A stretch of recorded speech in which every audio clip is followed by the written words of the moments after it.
महामंडलेश्वर, हिंदुओं के शेर, हिंदुओं का परचम लहराने वाले, हिंदुओं की रक्षा के लिए, सुरक्षा के लिए अपने प्राणों का परवाह न करते हुए हिंदुत्व के लिए आगे बढ़ने वाले हमारे परम आदरणीय, परम मार्गदर्शक, हमारे परम स्नेही, अपने सभी शिष्यों को बच्चों की तरह प्यार करने वाले, लाड़ लड़ाने वाले महामंडलेश्वर स्वामी श्री नरसिंहानंद गिरी जी महाराज हमारे बीच में उपस्थित हुए हैं और साथ ही साथ हमारे परम स्नेही हमारे गुरुदेव साथ में आ रहे हैं और मैं हृदय की गहराइयों से स्वागत करता हूं अपने गुरुदेव का। अरे वाह वाह वाह, बहुत बढ़िया, आइए आइए गुरुदेव। मेरे बहुत ही स्नेही दर्शन भारती जी भी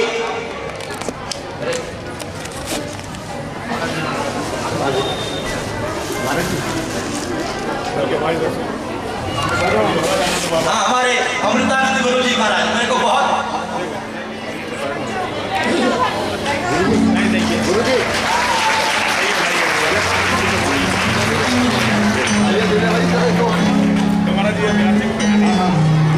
और कंधे से कंधा मिला करके हमारे गुरुदेव का साथ देने वाले हमारे स्वामी अमृतानंद जी, मेरे को अपने बच्चे की तरह स्नेह करने वाले हमारे पूज्य गुरुदेव हमारे बीच में आए हैं बहुत बहुत। और साथ ही साथ हमारे उत्तराखंड की जो शान है, हमारे परम पूज्य, मेरे परम स्नेही, मेरा बड़ा सी हमारे दर्शन भारती जी महामंडलेश्वर हमारे गुरुदेव और बहुत ही स्नेह, और साथ ही साथ श्री अखंड परशुराम अखाड़े के जो राष्ट्रीय अध्यक्ष हैं हमारे परम स्नेही, परम स्नेही हमारे अधीर कौशिक जी, आज हरिद्वार में ही नहीं अभी तो पूरे उत्तराखंड में ही नहीं पूरे भारत में अगर अस्त्र शस्त्र विद्या प्रचार प्रसार के लिए अगर आवाज उठाई है, हिंदुओं के लिए आवाज उठाई है, तो इन संतों ने, हमारे पंडित अधीर कौशिक ने हजारों लाखों बच्चों को अस्त्र शस्त्र विद्या दे करके अपने घर और परिवार की रक्षा सुरक्षा के लिए संकल्प लिया है। मैं अपने पूज्य गुरुदेव को बहुत बहुत धन्यवाद देता हूँ, बहुत बहुत धन्यवाद देता हूँ कि इस बच्चे की एक आवाज पर आप यहाँ पर उपस्थित हुए हैं और ऐसा ही प्यार, ऐसा ही स्नेह आपका इस बच्चे के लिए बना रहे, यही मैं आप लोगों से आशीर्वाद चाहता हूँ।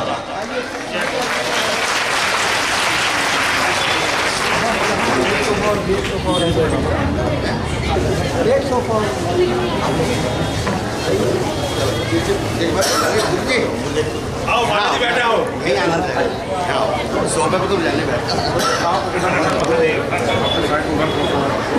अभी हमारे छोटे बालक का जन्मदिन था, माधव का, और सभी ने अपनी अपनी ओर से आशीर्वाद दिया। मेरे पूज्य गुरुदेव नरसिंहानंद सरस्वती जी महाराज, जिनको मैं अपना आदर्श मानता हूँ, क्योंकि देखिए व्यासपीठ पर जो वक्ता होते हैं, मैंने आपको रोज कहा कि जो धन के लोभ के लिए न जाते हैं, धन के लोभ के लिए जो वक्ता चापलूसी करते हैं, उन्हीं से हमारा धर्म का ह्रास हो रहा है, धर्म का पतन हो रहा है। परंतु जो धर्म की रक्षा के लिए जो आवाज उठाते हैं, जो वक्ता, वो समझ लेना कहीं ना कहीं गुरुदेव के पद चिन्हों पर चल रहे हैं। जो यहाँ पर धर्म के लिए जो भी मैं यहाँ पर चर्चा करता हूँ, वह सारा का सारा मार्गदर्शन मुझे इन संतों से मिलता है। हमारे पूज्य गुरुदेव नरसिंहानंद सरस्वती जी, दर्शन भारती जी, और हमारे पूज्य गुरुदेव अमृतानंद जी, हमारे अधीर कौशिक जी, इन्हीं के साथ रह करके धर्म की रक्षा के लिए हम और आप निकले हैं। और आज धर्म संसद अभी कुछ दिनों पहले हुई थी और उस धर्म संसद में यही निर्णय निकला कि जब हम और आप सुरक्षित रहेंगे तभी जाकर के हमारा धर्म सुरक्षित रहेगा, और उसके लिए प्रयास हम लोगों को करना होगा। और हमारे भागवत परिवार तुलसी जन सेवा ट्रस्ट की जो परंपरा है, अतिथियों का स्वागत, तो मैं चाहूंगा कि कुलवंत सिंह चड्ढा जी माइक को संभालें और हमारे गुरुदेव का स्वागत सत्कार करें। हमारे भी हिंदू धर्म की शान हमारे बड़े श्री नरसिंहानंद महाराज जी, महामंडलेश्वर नरसिंहानंद महाराज जी के लिए एक जोरदार ताली।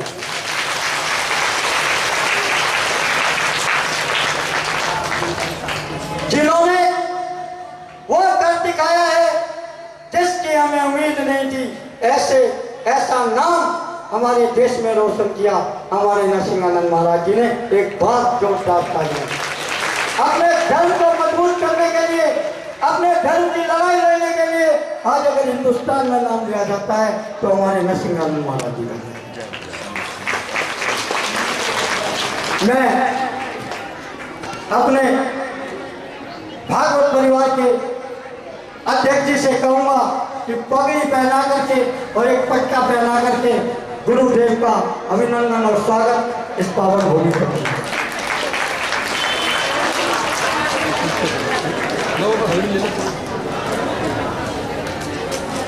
जय हो आपकी, जय हो महादेव रक्षा करें आपकी, जय हो। इसी कड़ी में जोरदार तालियां।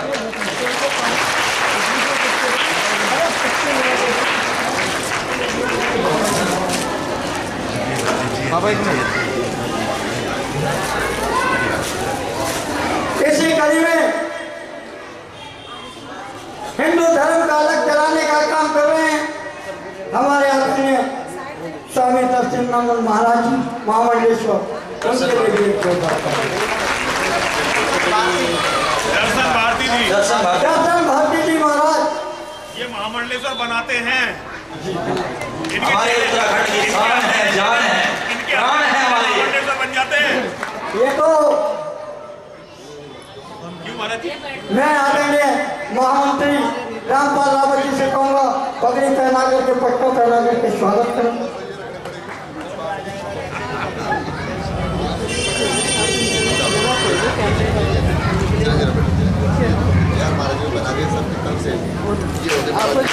स्वामी अमृतानंद महाराज जी जो हमारे बीच उपस्थित हुए हैं, आनंद बाबा बहुत ही हिंदू धर्म को मजबूत करने का काम करते हैं। बहुत जोरदार तालियों के साथ मैं हमारे विनय जी से कहूँगा कि उन्हें पगड़ी पहना करके स्वागत करें।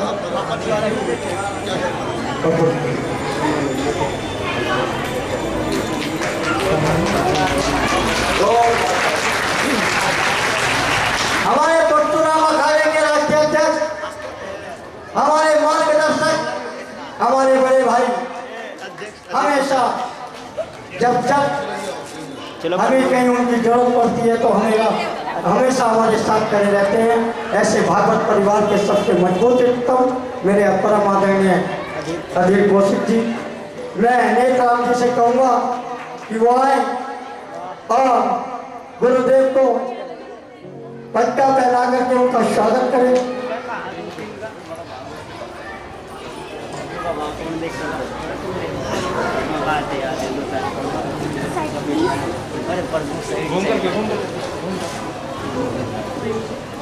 अरे जय हो।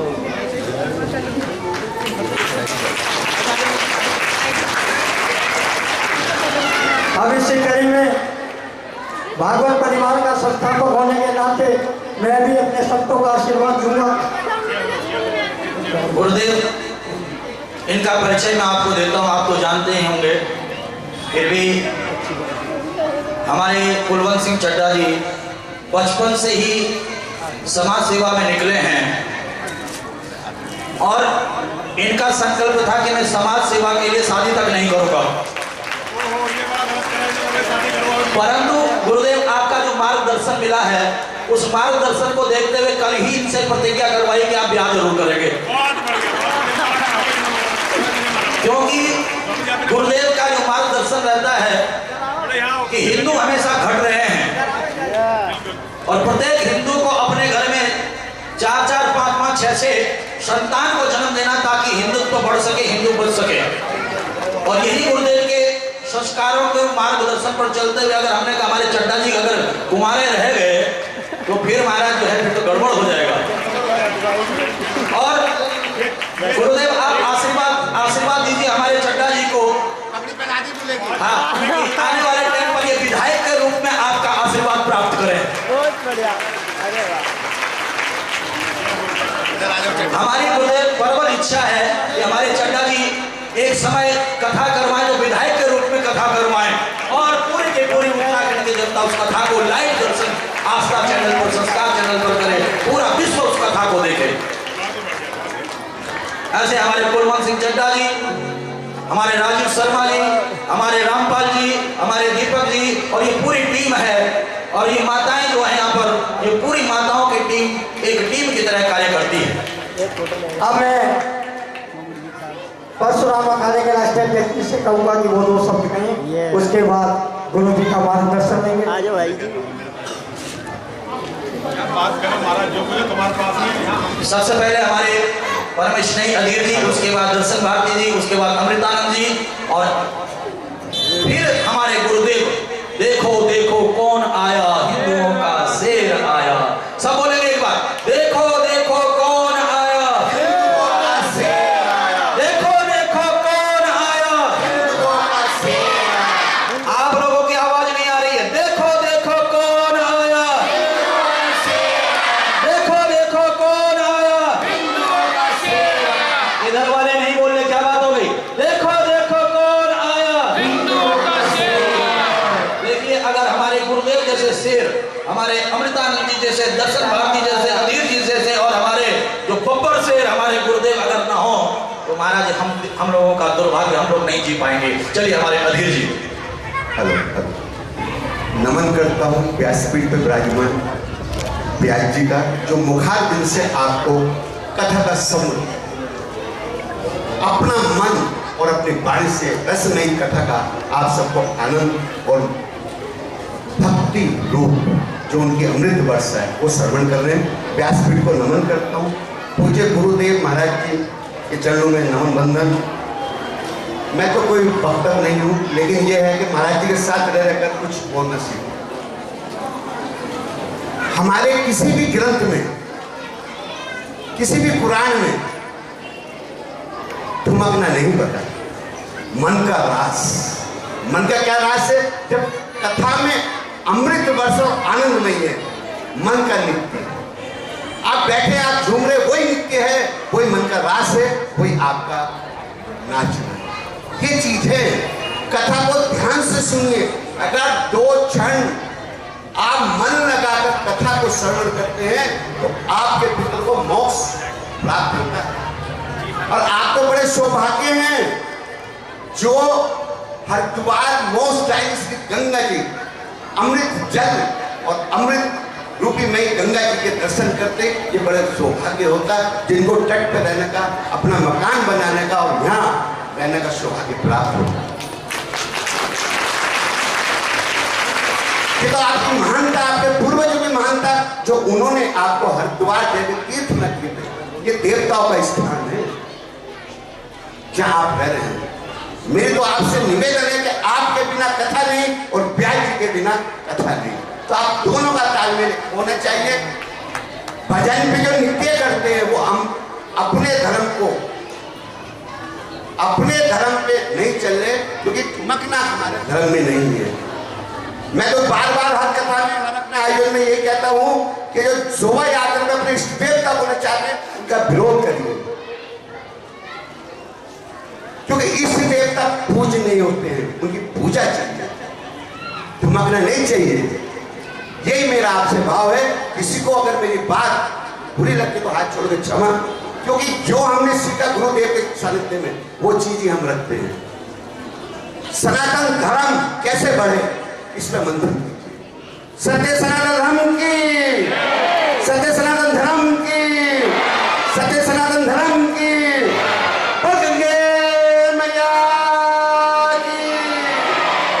बहुत ही सुंदर अधीर कौशिक जी ने कहा कि जो हम देवी देवताओं को स्वरूप बना करके नृत्य करवाते हैं, हम अपने धर्म का बड़ा ही पतन करते हैं। और इस शोभा यात्रा में आप लोगों को देखने को मिला होगा कि बच्चे, एक हमारी मिश्रा जी का बालक था और एक दूसरा था, वही राधा कृष्ण बन करके आ रहे थे। कोई हम लोगों ने कोई आडंबर नहीं किया। यही इस शोभा यात्रा का और कथा का स्वरूप होना चाहिए। और हमें सुदामा जी को देख रहा था पीछे, सुदामा प्रसाद जी, मैं चाहूँगा आप आकर के भी गुरुदेव का आशीर्वाद ग्रहण करें। और मैं चाहूँगा कि हमारे बीच में दर्शन भारती जी हैं और हमारे उत्तराखंड की शान है, उत्तराखंड की जान है और उत्तराखंड के लिए अपने प्राणों को न्यौछावर करके चल रहे हैं। ऐसे दर्शन भारती जी से चाहूंगा कि उत्तराखंड देवभूमि पे रहने वाले इन देवतुल्य लोगों को आप मार्गदर्शन दें। बहुत बढ़िया से बोल। हाँ बिल्कुल। चलो कोई बात नहीं, मैं गणमा बोलता हूँ, पर चलो कोई बात, सब लोग सुन लें। सर्वप्रथम तो मैं, क्योंकि व्यासपीठ है, सबसे बड़ी व्यासपीठ होती है, इसका महत्व बहुत बड़ा है और हम व्यासपीठ की अनुमति से ही कुछ बोलना चाहेंगे। महाराज व्यास जी आपकी अनुमति हो। यहाँ पर अपनी कोई बात नहीं कह रहा हूँ मैं, यहाँ पर कह रहा हूँ मैं महाराज जी की बात, अपने कुछ नहीं। महाराज जी का कहना यह है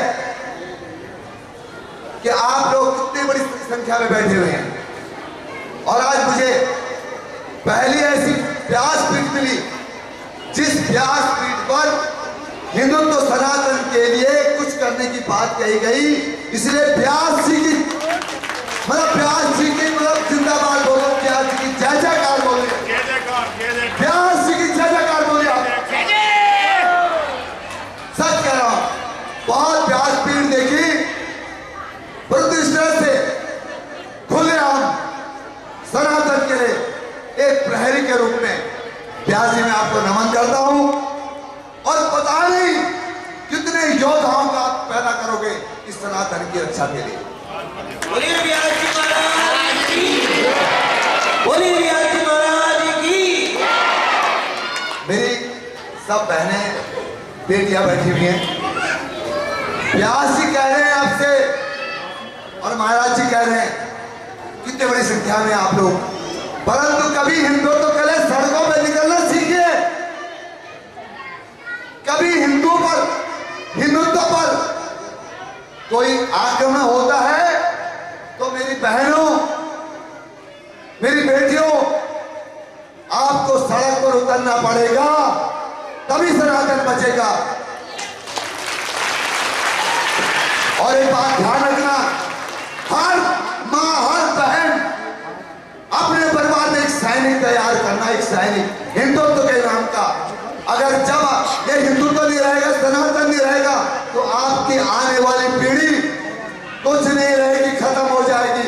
इसलिए आज समय है हरिद्वार से, धर्म नगरी से, और मुझे एक बहुत बड़ा गौरव भी है उत्तराखंड देवभूमि से महाराज नरसिंहानंद जी ने एक आवाज बुलंद की और उस आवाज को देवभूमिवासियों, आप लोगों की पहली जिम्मेदारी है, क्योंकि आप देवभूमि के प्रहरी भी हो, आप यहाँ के चौकीदार हो, इस संस्कृति के, इस सनातन के, तो आपको जागना होगा। और महाराज जी की बात पर जहां पर भी हो, ये मतभेद भूलना, जातियों में मत बंटना, क्षेत्र में मत बंटना। मुसलमान है तो हम हिंदू हैं, ये भावना लेके चलना। जय बद्री विशाल, जय बद्री विशाल, जय बद्री विशाल, जय बद्री विशाल, हर हर महादेव, हर हर महादेव। बहुत ही सुंदर हमारे परम पूज्य मार्गदर्शन दर्शक हमारे दर्शन भारती जी ने आशीर्वचन दिया और हमारे बीच में सीओ साहब भी उपस्थित है। मैं चाहूंगा कि हमारे भागवत परिवार सीओ साहब का भी स्वागत करें और साथ ही साथ हमारे बीच में अमृतानंद जी महाराज, जो कि मुझे अपने बच्चे की तरह बड़ा ही स्नेह, जब भी मिलता हूं मुझे बड़ा हृदय से लगाते हैं। ये सारे संत मुझे अपना बच्चा मानते हैं और इनके मार्गदर्शन पर मैं चलता हूँ। मैं कह रहा था कि जब मेरे बेटे माधव का जन्मदिन था तो गुरुदेव हमारे परम पूज्य नरसिंहानंद सरस्वती जी महामंडलेश्वर इतने व्यस्तम समय में से समय निकाल करके मेरी कुटिया पर आए, गरीब की कुटिया पर आए, सुदामा की कुटिया पर आए और मेरे बच्चे को अपना लाड़ दिया।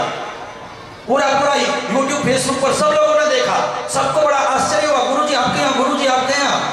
और मैंने कहा मेरे मेरे पिता हैं। आज मेरे पिता नहीं है परंतु ये संत ही मेरे पिता हैं, और ऐसे पिता की तरह मुझे स्नेह करने वाले मेरे अमृतानंद जी महाराज महामंडलेश्वर, आप हम सबको आशीर्वाद देंगे। गुरुदेव के चरणों में निवेदन है।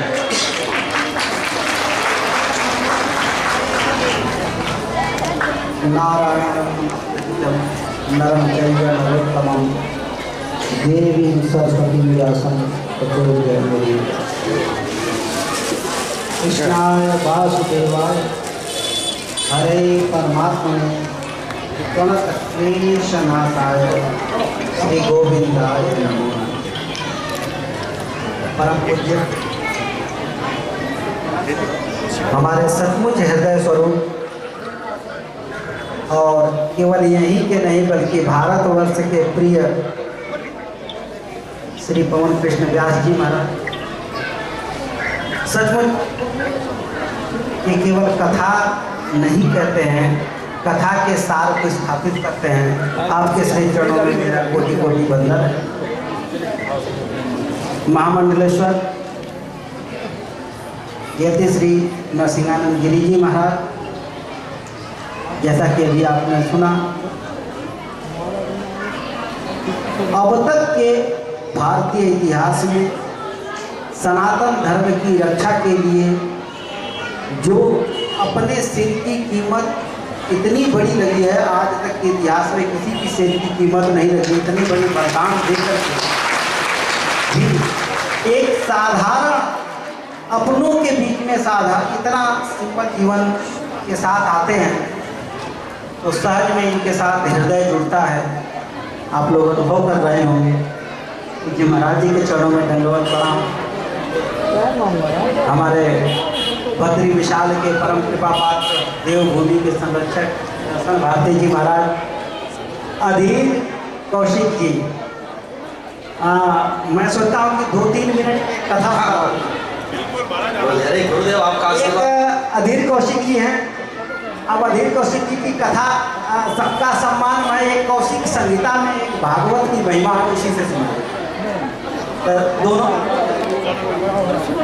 श्रीमद् भागवत महापुराण की एक महिमा है, एक ग्रंथ है जिसका नाम है श्री कौशिक संहिता। ध्यान से आप लोग इधर सुन लीजिए। अगर आप लोग नहीं सुनेंगे तो मैं बंद करता हूँ। ये थोड़ा सा भैया कैमरा वाले आप भी सुन लो, शायद काम आ जाएगा। डिस्टर्ब कर रहे हो, हाँ? बहुत आनंद आएगा। सचमुच मैं ये गारंटी दे रहा हूँ कि ये कथा अभी तक किसी ने नहीं सुनी। कौशिक संहिता में बचपन में, मैं इस कथा को छोटा कर रहा हूँ, बहुत छोटे में सुनाऊंगा। विस्तार में तो ज़्यादा आनंद है, लेकिन छोटे में सुना रहा हूँ। बचपन में जब राधा रानी छोटी सी थी तो उनकी अटारी पर एक तोता आया। उन्होंने उस तोता को पाल लिया। उस तोता जानते हैं ना, शुक पक्षी हैं। उन्होंने उस शुक पक्षी को पाल करके उस शुक्र पक्षी को कृष्ण नाम कहना सुना दिया। भो शुकः त्वं कृष्ण वद, हे शुक तुम कृष्ण कृष्ण बोलो। वो शुक पक्षी तो जानते हैं आप लोग, कृष्ण कृष्ण कहने लग गया। एक दिन दैववशतः राधा रानी अपनी सखियों के साथ खेलने चली गई। वो शुक पक्षी करके नंदगांव चला गया। वो जैसा कि जब वो कृष्ण कृष्ण बोलता था तो राधा रानी खिलाती थी, उसको देर हो गया, उसको भूख लगा, खाने का मन किया। अब उसके पास कुछ था नहीं, राधा रानी थी नहीं, रास्ता भी भटक गया था। तो वो सोचा कि मैं कृष्ण कृष्ण बोलता हूँ तो मुझको कोई खिलाता है। वो शुक पक्षी वहाँ पर कृष्ण कृष्ण कृष्ण कृष्ण पेड़ की डाली में हरे हरे पत्तों में बैठ करके बोलने लग गया। जब वो कृष्ण कृष्ण बोलने लग गया तो वहीं पर नीचे कृष्ण अपनी सखाओं के साथ खेल रहे थे। उन्होंने कहा कि यहाँ पर मेरा नाम कौन उच्चारण कर रहा है।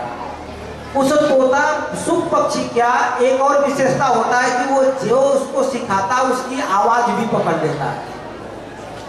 कृष्ण भगवान को ऐसा प्रतीत हुआ कि कहीं राधा रानी बड़ी दुखी है, क्योंकि वो भूखा हुआ था तो भूख के मारे कृष्ण कृष्ण बोल रहा था। तो उसको वो दुख रूप में उसकी आवाज आ रही थी। तो उन्होंने सब सखाओं से कहा कि ढूंढो राधा रानी कहाँ है, बड़ी दुखी दिख रही। तो मधुमंगल का निगाह पड़ा कि महाराज वो राधा रानी नहीं, वो तो सुख पक्षी बोलना। कृष्ण भगवान ने उसको बुलाया। कृष्ण का नाम ही है कर्षयति की साथ कृष्ण, जो अखिल विश्व ब्रह्मांड अपनी जगह पर स्थित है, वह कृष्ण के आकर्षण से है, जिसको बाद में गुरुत्वाकर्षण न्यूटन का सिद्धांत बता दिया और हम मूर्ख भारतवासी मान लिए हैं। वो न्यूटन का सिद्धांत नहीं है, वह कृष्ण का सिद्धांत है। कृष्ण का नाम ही है आकर्षण, गुरुत्वाकर्षण कह लो चाहे आकर्षण, क्या सीखा। तो कृष्ण ने उसको बुलाया, आ गए वो तोता, उसको खिलाए पिलाए, लेकिन कृष्ण ने कहा कि एक मेरा नाम रख सकता है तो मेरी प्रिया राधा का भी नाम रख सकता है। तो उन्होंने उसको राधा राधा रखना सिखा दिया। ठीक है। अब वो सुख पक्षी जब कृष्ण बोलता था तो राधा रानी की आवाज में, और जब राधा बोलता था तो कृष्ण की आवाज में।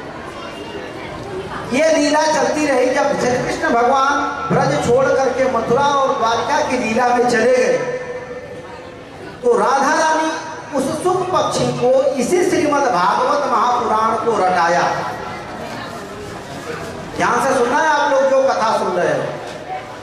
जब राधा रानी और कृष्ण भगवान निज धाम को चले गए तो अमरनाथ में वही सुख पक्षी विक्षिप्त होकर के उड़ते उड़ते अमरनाथ में गया, तो वहां पर महादेव जी, भोलेनाथ जी यही श्रीमद् भागवत कथा पार्वती जी को सुना रहे थे, जिसको वो सुख पक्षी सुना। वही सुख पक्षी जब महादेव जी को कोप हुआ कि हमारा प्रिय कथा किसी ने सुन लिया है, तो वो आकर के व्यास देव जी के परम धर्म पत्नी अपनी माँ के गर्भ में प्रवेश किया, जहां पर निरंतर व्यास देव जी जान गए थे, इसलिए उस सुख पक्षी को वो कथा सुनाते रहे। 16 साल तक भागवत कथा माँ के गर्भ में सुने, और फिर बाहर आने के बाद वो बीतराग होकर के जंगल में चले गए, तो भागवत की महिमा सुना करके व्यास जी वापस लाए। व्यास जी गलत तो नहीं बोल रहा हूं। और फिर व्यास जी ने उनको भागवत पढ़ाया।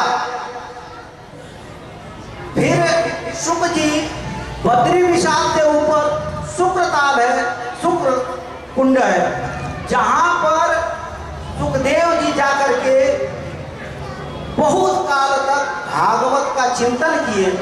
उसके बाद आकर के इस भागवत को परीक्षित जी को सुनाए।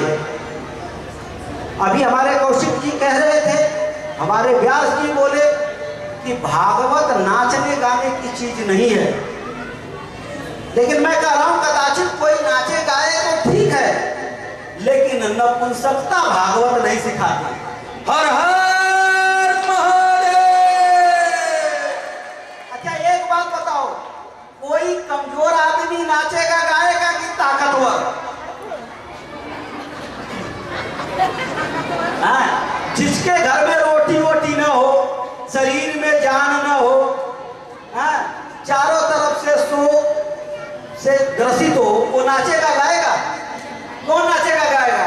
जिसके घर सर्व संपन्न है, शरीर में ताकत है, उसको अपने बाजुओं पर भरोसा है कि हमको कोई हरा नहीं सकता, वही नाचेगा गाएगा। लेकिन परवर्ती काल में हमारे कथावाचक लोगों ने उसको केवल नाच गान और इंटरटेनमेंट का साधन बना करके हमारे सामने परोस दिया। हर हर महादेव। ये भागवत का सिद्धांत नहीं है। इसलिए हमें संसाधन सभी चाहिए, लेकिन कमजोरी के साथ नहीं। भागवत का सिद्धांत है, भागवत का मतलब है भक्ति, ज्ञान, वैराग्य तत्वतः जो हमारे हृदय में स्थापित कर दे, उसी का नाम भागवत है। इस भागवत को किसी भी तरह से किसी एंटरटेनमेंट का साधन नहीं बनाया जा सकता है। इस भागवत से परम पद को प्राप्ति करने के लिए धर्म, अर्थ, काम, मोक्ष, ये जो चारों वैभव हैं, इस चारों वैभवों के द्वारा सबके हृदय में स्थापित करने का संसाधन है। भागवत किसी तरह का लीन गीत का साधन नहीं है। लेकिन आप लोग यह समझ गए हैं, दोष नहीं है आपका, हमारे जैसे धर्माचार्यों ने भागवत की गलत व्याख्या की। भागवत में वो बातें लिखी गई हैं जो ठीक से अगर कोई पढ़े तो दुनिया की कोई शक्ति आपको हरा नहीं सकती। और लेकिन हमारे परम पूज्य महामंडलेश्वर यदि नरसिंहानंद गिरी जी महाराज कहते हैं कि ये विदेशी कबीलाए लुटेरे डकैत जो इस्लाम के नाम से हमारे देश पर इस समय हावी हो रहे हैं, ये इन्होंने, इन पापियों ने कोई माताओं बहनों को लेकर के विदेश से नहीं आए थे, हमारी ही माताओं बहनों को लूटे, हमारे ही बच्चों को मारे, हमारे ही लोगों के जनेऊ को तोड़े और फिर हम लोगों को इतना कुचले कि आज हम लोग यही नहीं समझ पा रहे हैं कि हम उनको धर्म कहें कि अधर्म।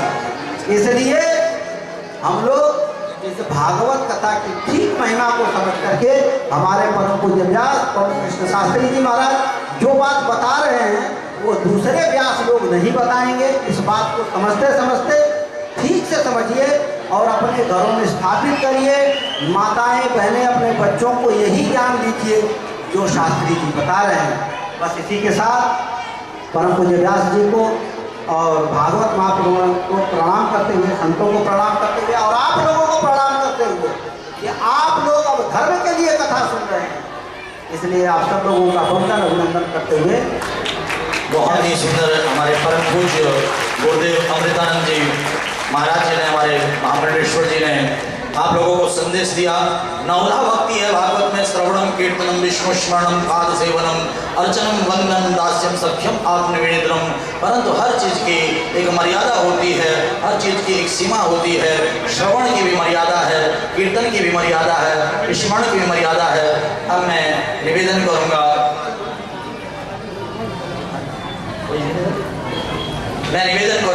अपने परम पूज्य जो कि हमारे मार्गदर्शक हैं, जो पग पग पर हमें हिंदुत्व के लिए आगे बढ़ने का ज्ञान देते हैं और आपके पद चिन्हों पर चल करके जो कुछ भी मैं यहाँ पर बोलता हूँ, इस व्यासपीठ से बोलता हूँ, मेरे गुरुदेव नरसिंहानंद सरस्वती जी महाराज खुद ही श्रीमद् भागवत गीता के बहुत प्रकांड विद्वान हैं, कथावाचक हैं श्रीमद् भागवत गीता के, और गीता के ज्ञान के द्वारा हमारे अंदर शौर्यता, वीर्यता, पराक्रमता बढ़ते हैं। जैसे कि हमारे गुरुदेव कह रहे थे कि कई हजारों करोड़ रुपया गुरुदेव के सिर की कीमत है, लगभग 2,500-3 हजार करोड़ से भी ज्यादा गुरुदेव के सिर की कीमत विधर्मियों ने लगाई है।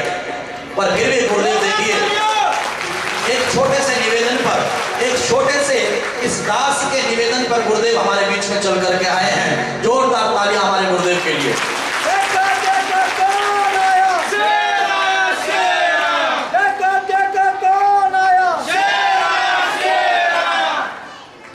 देवादिदेव भगवान महादेव शिव और जगत जननी मां जगदम्बा के चरणों में नमन करते हुए व्यासपीठ को नमन करता हूं। परम आदरणीय हमारे शास्त्री जी हमारे बेटे समान हैं, लेकिन यहां से उतरने के बाद अभी शास्त्री जी व्यासपीठ पर विराजमान हैं तो हमारे लिए आदरणीय हैं। मैं शास्त्री जी को नमन करता हूं। अभी कोई बता रहा था दर्शन भारती जी को महामंडलेश्वर, अरे भैया ये महामंडलेश्वर नहीं है, ये मुझ जैसे अपने चेले को महामंडलेश्वर बनवाते हैं। ये जो 2 आदमी दिखाई दे रहे हैं ना, और तीसरे पंडित अधिकृत कौशिक जी, इन्हीं 3 आदमियों ने हमें महामंडलेश्वर बनवाया भैया। और भैया हम तो मोहरे हैं इनके, हमारी जो गर्दन पे तो इन्होंने इनाम रखवा रखा है, वरना हम तो बहुत सीधे साधे भले आदमी हैं, हम तो किसी को कुछ भी नहीं कहते। अब ये बताते रहते हैं, पंडित जी किताब पढ़ते हैं, स्वामी जी आनंद बाबा जी बताते रहते, महाराज जी ये बोलो, हम वो बोल देते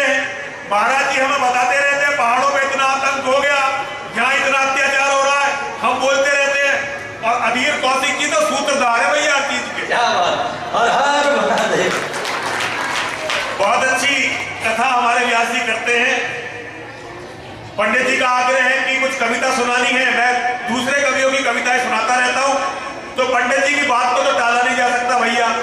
अगर हरिद्वार में रहना है तो कौशिक कौशिक कहना है, सही बात है। तो पंडित जी की बात पूरी करी जाएगी, लेकिन इससे पहले मैं अपनी माताओं, बहनों और बेटियों से एक बात कहूंगा बस। माताओं से, बहनों से और बेटियों से, मैं अब पुरुषों से कोई बात नहीं कहता। ये जो पुरुष है ना, ये कहने के पुरुष हैं, वास्तव में तो ये बस पता नहीं क्या है। लेकिन मेरी बहनों, मेरी बेटियों, मेरी माताओं, आज धर्म खतरे में है, हमारा संपूर्ण अस्तित्व खतरे में है। एक समय ये पूरी पृथ्वी हमारी थी, सनातन के मानने वालों की, लेकिन जो ये हमारे पुरुष है ना, इनमें मर्दानगी बिल्कुल नहीं निकली और आज हम सारी दुनिया को हार गए। अब ये हमारा आखिरी टुकड़ा है जमीन का, जिसे भारत कहते हैं ना, ये आखिरी टुकड़ा है हमारे पास। अगर यहां से भी हम निकाल दिए गए तो हमारे पास दुनिया में कोई जगह नहीं होने वाली और केवल 2029 में भारत का प्रधानमंत्री मुसलमान बनेगा। और ये भैया है ना, ये योगराज सिंह जी हैं, हमारे पंडित जी, ये हमारी सुरक्षा में खड़े हुए हैं। लेकिन जब भारत का प्रधानमंत्री मुसलमान होगा और इन्हें इनका कप्तान आदेश देगा कि तुम मारो इस बुड्ढे को गोली, तो ये मुझे गोली मार देंगे, चाहे इनका हमसे लगाव कितना ही हो, क्योंकि पुलिस वाले अपने अधिकारियों के आदेश के गुलाम होते हैं और इनके अधिकारी नेताओं के गुलाम होते हैं। और जब नेता मुसलमान होंगे तो भैया ये हमें पे छोड़ेंगे नहीं। और वैसे भी हमें गुलाम हमारी पुलिस ने बनाया है। 1400 साल से हमारे पुलिस वाले, हमारे ही राजा महाराजा, हमारे ही जागीरदार ये हमें मार रहे हैं। मुसलमान कितने आते थे? 20,000, 25,000, 30,000 घोड़े पर बैठकर आते थे, पास में बस तलवार होती थी, कुछ भी नहीं होता था। यहाँ हमारी बहन बेटियों को लूटते थे, हमारे जानवरों को मारकर खाते थे, हमारे जिन राजाओं को अपनी तरफ मिला लेते थे, उनकी फौज उनके साथ हो जाती थी और हिंदू फौज खड़ी होकर हमारे मंदिरों को तोड़वाती थी, हमारे बेटों का कत्ल करवाती थी और हमारे बेटियों की मंडी लगा देती थी। इसीलिए मैं बिल्कुल सच बोलता हूं, मैं झूठ बोलता ही नहीं हूं भाई। मरने वाला आदमी झूठ क्यों बोलेगा?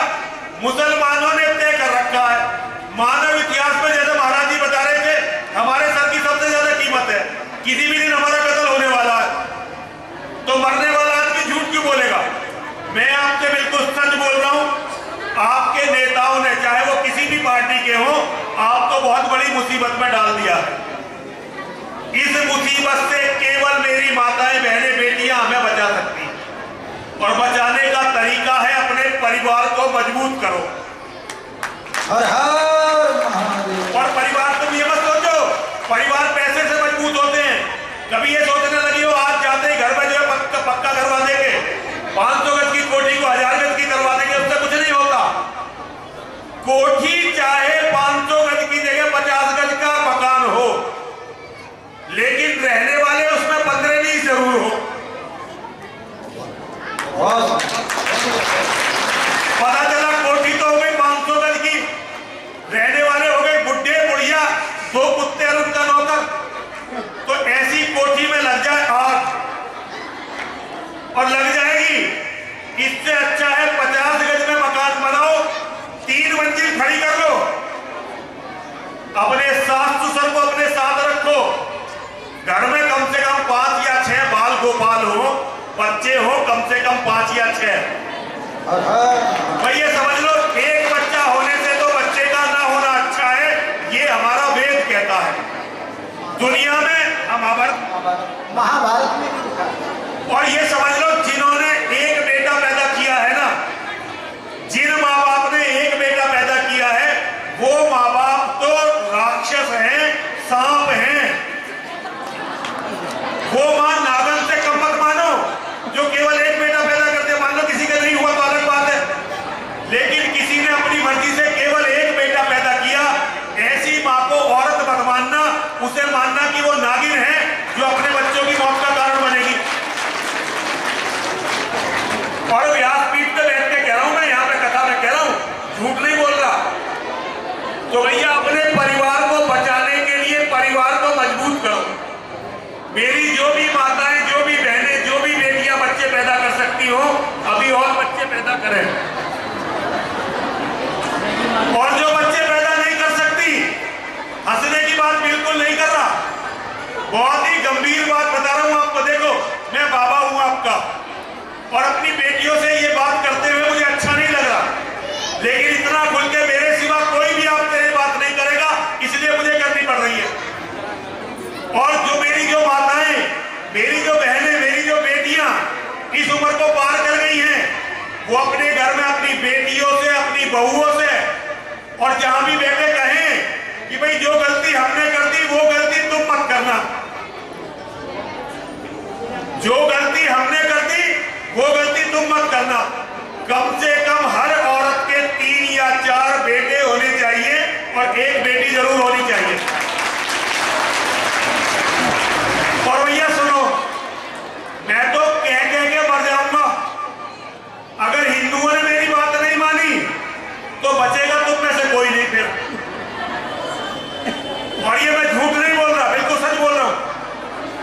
चलो अब एक कविता सुनाता हूं, जैसा पंडित जी का आदेश है। पंडित जी बस 3 मिनट में कविता मेरी पूरी हो जाएगी। अब ये कविता मर्दों के लिए है। भैया मर्द हैं यहाँ पर? जो मर्द हो जरा हाथ खड़े कर दो, तुम्हारे लिए एक कविता सुना देता हूं। हे मित्र सुनो अब साथ चले, हे मित्र सुनो अब साथ चले, अब और पंथ क्या शेष रहा, संकटापन्न जीवन समान है बीच सिंधु में महायान, उस ओर शांति जिस ओर विजय, अब और नया क्या हो निश्चय, जय मिले बिना विश्राम नहीं, इस बार संधि का नाम नहीं। हे मित्र सुनो अब धनुष धरे, रण में चलकर कुछ काम करें, देखे है कौन प्रलय उतरा, जिससे डगमग हो रही धरा, अपने धर्म को विजय दिलाएं हम। जरा ध्यान से सुनिए, ये धर्म की लड़ाई है। अपने धर्म को विजय दिलाएं हम, या स्वयं वीर गति पाए हम, करने को पिता अमर मुझको, है बुला रहा संकर मुझको, है बुला रहा संकर मुझको। और युद्ध बुरा ही होता है। भाई ये लड़ाई कोई अच्छी बात नहीं होती, लेकिन जब दुर्योधन कह देता है ना कि 5 गांव तो छोड़ो, बिना लड़ाई के तो सुई के नोक के बराबर भी धरती नहीं दूंगा, तब लड़ाई लड़नी पड़ती है। जब रावण कह देता है ना कि मैं सीता को वापस नहीं दूंगा, तब लड़ाई लड़नी पड़ती है। युद्ध बुरा ही होता है, इसमें कोई दोहराए नहीं, लेकिन लड़ना पड़ता है जब बचता कोई उपाय नहीं। सज्जन को कमजोर समझना हर रावण की आदत है, और बिना युद्ध के यहाँ किसी सीता की नहीं हिफाजत है। एक व्यक्ति की तानाशाही लाखों की मजबूरी है। और सुनो, धर्म बचाने की खातिर अब लड़ना बहुत जरूरी है, अब लड़ना बहुत जरूरी है। अब लड़ना जरूरी है तो लड़ेगा कौन? देखो, भाई के लिए भाई लड़ता है, चाचा के लिए भतीजा लड़ता है, मामा के लिए भांजे लड़ते हैं, और बाप के लिए बेटा लड़ता है। और जब तुम्हारा एक बेटे का कॉन्सेप्ट होगा तो ना चाचा होंगे, ना भतीजे होंगे, ना मामा होंगे, ना भांजे होंगे, बस बाप बेटे का रिश्ता रह जाएगा, कोई रहेगा ही नहीं। तो फिर कोई किसी के लिए नहीं लड़ेगा। और एक मित्रता का रिश्ता बहुत बड़ा होता है, दोस्त के लिए दोस्त भी लड़ता है। हमारे लिए अधीर कौशिक जी, दर्शन भारती जी, अमृता ये मित्र हैं, मेरे दोस्त हैं। हमारे लिए ये लड़ते हैं क्योंकि हमारे दोस्त हैं। अपने पतियों से, अपने भाइयों से, अपने बेटों से कहो ज्यादा से ज्यादा दोस्त बनाएं और समय पर अपने दोस्तों का साथ दें।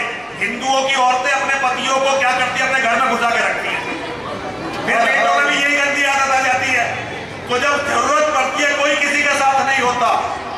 तो मेरी माताओं, मेरी बहनों, मेरी बेटियों, बस तुमसे यही अनुरोध है कि ऐसे ही करके तुम हमें बचा लो। हर हर ये तुम्हें ही बचाना है हमें, हम तुम्हें नहीं बचा सकते। अब तुम्हें हमको बचाना है और कैसे ही करके बस हमें बचा लो। जरा बोलिए मेरे साथ, हर हर महादेव, हर हर महादेव, हर हर महादेव। और शास्त्री जी का बहुत समय हम लोग पी गए, शास्त्री से बड़ी क्षमा चाहते हैं। हर हर महादेव, हर हर महादेव, हर हर महादेव। बहुत सुंदर हमारे गुरुदेव ने आपको संदेश दिया है।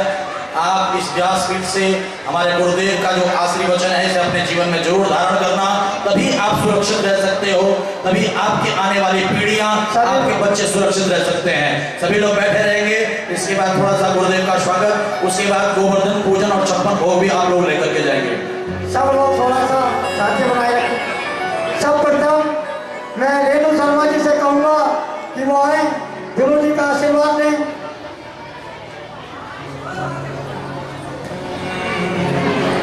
हमारी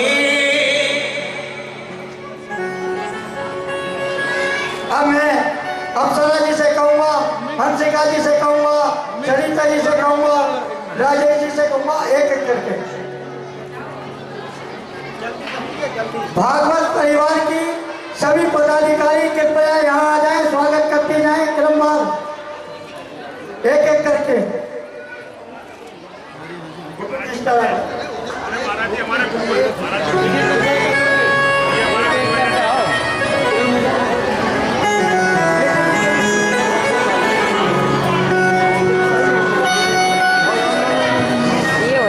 सभी पदाधिकारी एक एक करके आते रहे और अपनी